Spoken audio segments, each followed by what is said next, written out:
a mais um vídeo aqui do canal Yorosui de Mello, ação de estudos jurídicos. Estamos estudando aqui o direito constitucional, né, nessa playlist aqui. Nas outras aulas, vou sempre fazer essa revisãozinha, estudamos as normas constitucionais, vimos lá sobre a eficácia, sobre a aplicabilidade, sobre vacatio legis. Depois estudamos a hermenêutica constitucional, né, a forma de aplicação, estudamos alguns princípios da interpretação, estudamos os métodos de interpretação, a origem. Também vimos as finalidades, os métodos atuais de interpretação e começamos o nosso estudo sobre o poder legislativo. Na nossa primeira aula sobre o tema, estudamos a estrutura do poder legislativo. Vimos que existe uma estrutura externa, vimos o bicameralismo, estudo sobre esse bicameralismo, vimos a estrutura interna, tanto da Câmara dos Deputados, como do Senado Federal, do Congresso Nacional, e estudamos e começamos o estudo sobre o funcionamento do Poder Legislativo. E aí, na nossa última aula, nós estudamos as atribuições representativas, né? A atribuição representativa, que seria aquela forma que o Congresso Nacional, que a Câmara dos Deputados e o Senado Federal atua na incorporação dos tratados de direitos humanos, que seria o tema mais importante dentro desse tema da atribuição de representação. E nessa aula de hoje vamos estudar a atribuição investigatória. Seria justamente quando, vimos lá dentro de estrutura, né, quando a Casa Legislativa, seja ela Senado ou Câmara ou até Congresso, quando a Casa vai atuar através de uma comissão temporária, isso aí vimos dentro da estrutura, vai atuar através de uma comissão temporária de investigação. Hoje vamos ver quando ela pode se acontecer, os requisitos, vamos ver tudo isso na aula de hoje, né? Então, primeiramente, atribuição investigatória, o que seria, né? Então, o que é uma comissão parlamentar de inquérito? Uma CPI, né? Como todos falam, todo mundo ouve na mídia CPI, mas não sabe nem o significado de CPI, que seria uma comissão parlamentar de inquérito. Então, vimos na aula de estrutura, né, que seria uma comissão temporária de inquérito. Primeiramente, ela é temporária, ela não é permanente, ela já nasce com um início para terminar. Existem dois tipos de comissões de inquérito, isso é uma coisa que ninguém sabe. As financeiras-orçamentárias, essa aqui, nos casos de investigação, tanto de financeiro como de orçamento, né? Nesse caso aqui, das comissões de inquérito financeiro-orçamentárias, vai haver um auxílio também do Tribunal de Contas, isso é um tema importante, e também existem as político-administrativas, que vão tratar tanto nos casos de política como administração. E aqui vai entrar o caso de discussão sobre improbidade administrativa e etc. Aqui, dentro da CPI, dessas comissões de investigação, aqui que entra as chamadas os foros, né? Os foros, assim, digamos assim, mas ainda não vamos entrar dentro desse tema. Vamos apenas estudar as CPIs, então. Então, comissão parlamentar de inquérito, né? Existem os pressupostos de inquérito, existem os pressupostos de investigação. Eu li errado aqui. Existem basicamente dois pressupostos. Primeiramente é o tempo certo, que seria o prazo certo. Ela já inicia com o prazo certo para terminar. E aqui dentro da doutrina existe a mitigação. A mitigação seria, no caso, por exemplo, aceita-se a prorrogação desse prazo. Só que para ter a prorrogação, necessariamente tem que ser dentro da mesma legislatura. Ou seja, o que seria isso? Dentro daqueles 4 ou 8 anos, né? No caso, se for do Senado, dentro do mesmo período legislativo. Aqui trouxe aqui uns conceitos importantes para a gente saber o que é o que, né? Então, primeiramente, legislatura, né? É um intervalo de tempo de 4 anos. Sessão legislativa. Quando acontece uma sessão legislativa, isso é durante 1 ano. A sessão legislativa é dividida em 2, né? Que seria o período legislativo. O período legislativo é de 6 meses. E sessão, todos os dias... Não, mentira, não é todos os dias. Um dia seria uma sessão, né? A sessão seria um dia. Legislatura de 4 anos, sessão legislativa de 1 ano e o período legislativo de 6 meses, né? Então, esse prazo certo, ele já nasce com o tempo de iniciar, né? A CPI já nasce com o tempo de terminar, mas ela admite prorrogação, desde que seja dentro da mesma legislatura. Outro tema importante seria sobre o fato determinado, né? É um pressuposto também. A CPI já nasce com fato determinado de investigação. Elas não vão nascer assim para criar investigação por qualquer coisa, por qualquer motivo. Elas vão investigar um fato. Mas aqui dentro da doutrina também existe a mitigação. Se dentro daquele fato de investigação surgirem fatos correlatos, fatos relacionados, ela vai poder também atuar investigando esses fatos que estão correlacionados. Temos os requisitos da CPI, né? Seriam requisitos da quais seriam esses requisitos? Primeiramente, precisa ter um requerimento de constitucional, né? Um requerimento de constituição, um requerimento de constituição daquela CPI, né? É um requisito inicial, subscrito pelo número mínimo de senadores. Teremos depois o inquérito parlamentar, né? Vai formalizar aquele primeiro requerimento, né?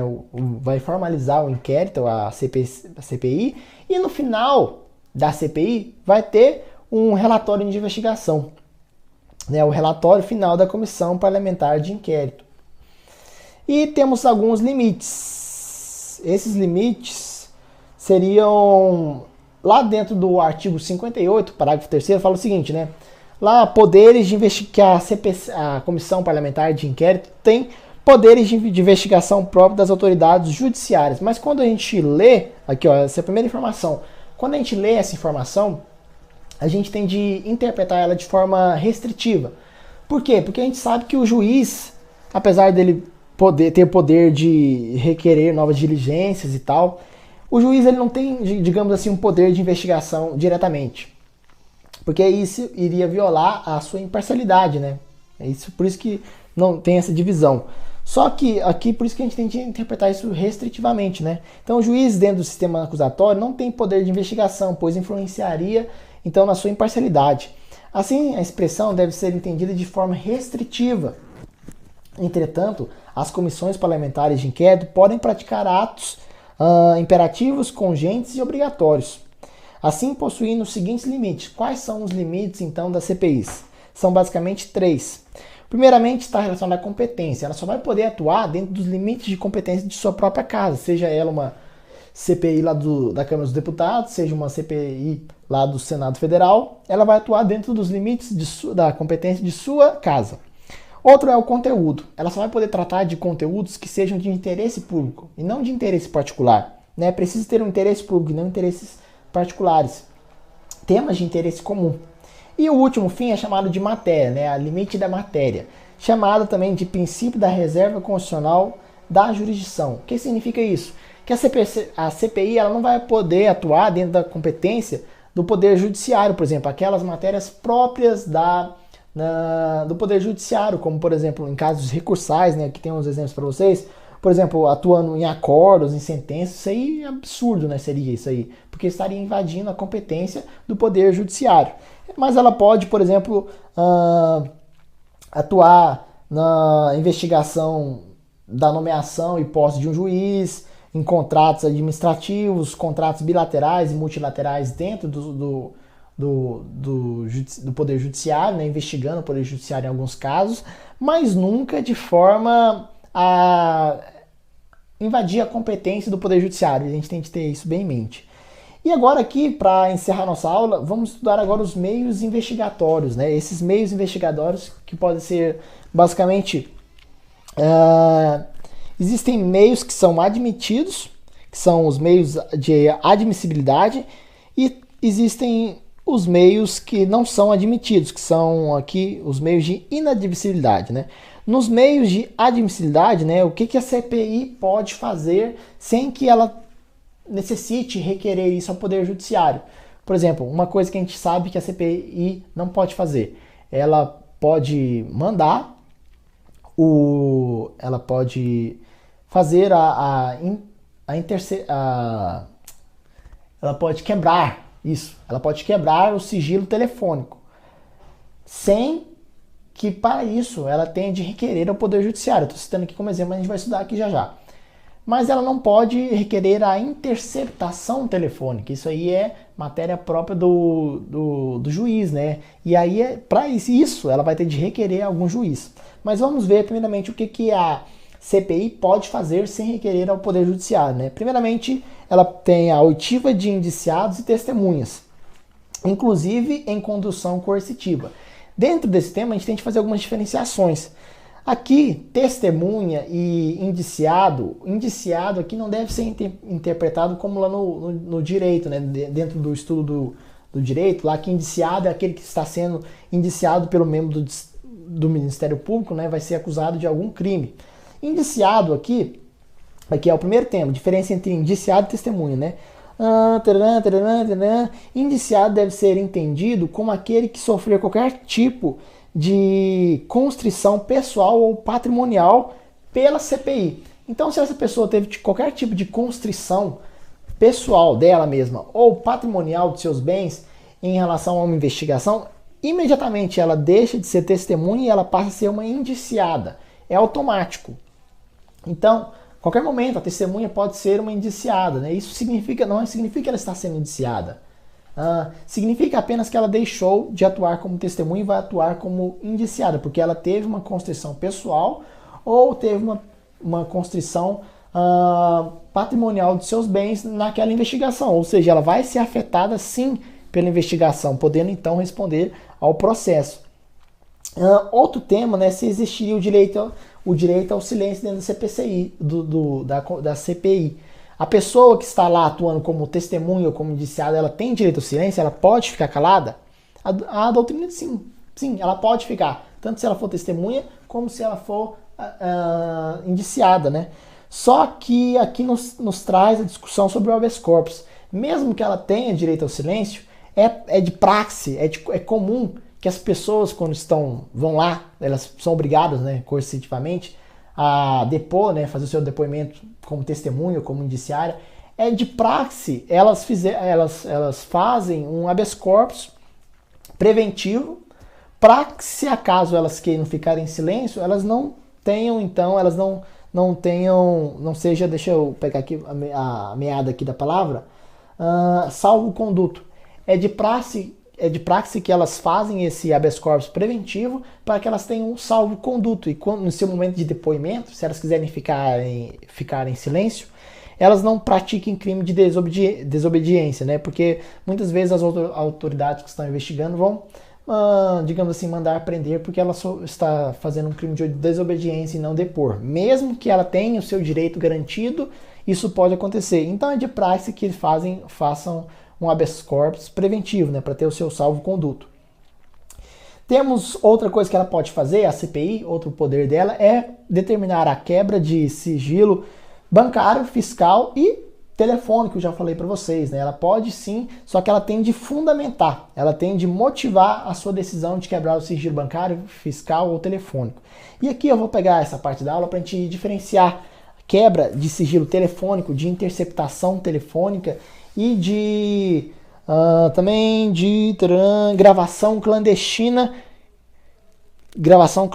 de conversa pelo telefone. Primeiramente, a quebra de sigilo telefônico.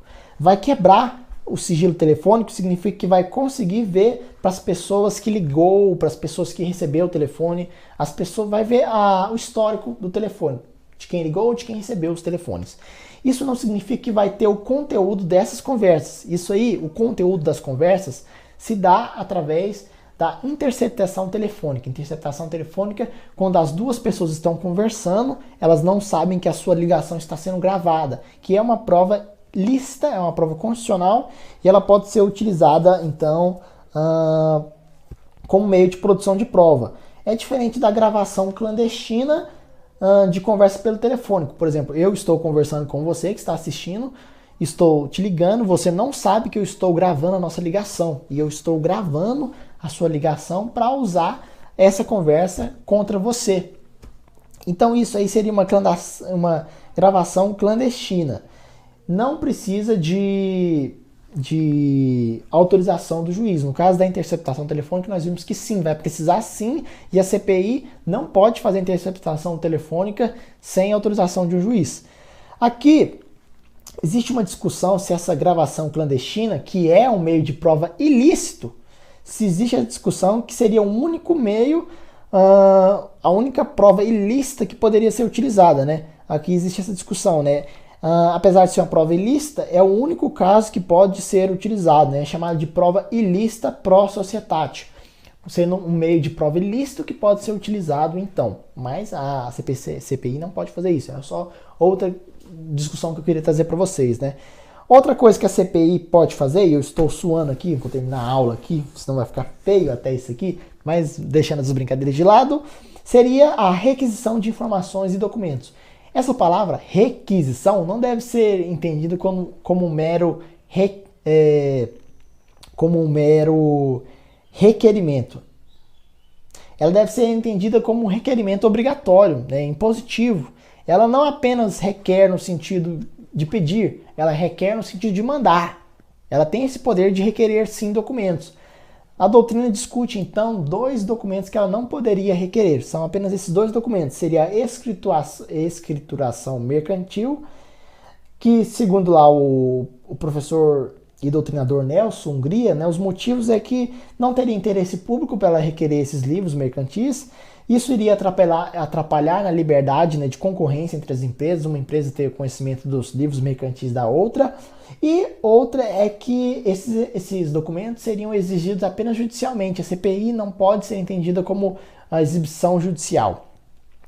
Outro documento seria os autos da delação premiada, né? Isso é a partir de 2014 que começou a discussão sobre esses documentos. Primeiramente porque apenas as pessoas que têm conhecimento dos autos da delação premiada, antes do oferecimento da denúncia, seria o Ministério Público, o juiz, né, a polícia e o próprio investigado, né? Então só tem acesso ao investigado, o membro do MP, a autoridade policial e a autoridade judiciária, né? Apenas a denúncia, quando a denúncia for recebida, que vai então poder requerer esses autos da delação premiada.